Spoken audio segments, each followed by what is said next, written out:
আমাদের জীবনের শ্রেষ্ঠ সময় এই এখন, দ্য মোস্ট ডিফাইনিং টাইম। আমরা মানুষ হিসেবে ঘুরে দাঁড়াবো না চিরতরে গোলামি মেনে নেব, সেই সিদ্ধান্ত আপনাকেই নিতে হবে, এখন নিতে হবে। একটা কাজ আমরা করতে পারি এবং সেটা আমরা করব, এই হত্যার বিচার আমরা করব। দেখেন, খুনির কাছে গিয়ে খুনের বিচার চাওয়াটা হাস্যকর। শেখ হাসিনা হুকুমের আসামি এবং এই হত্যাযজ্ঞের হুকুমদাতা। আমরা যদি সত্যিই বিচার করতে চাই, if we are true to ourselves, আমাদের শেখ হাসিনাকে বিচার করতে হবে এবং গণভবন দখল করতে হবে। If we want to free ourselves, we must do it.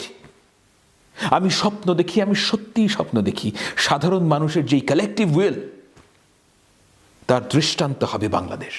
We will storm into Ganabhaban.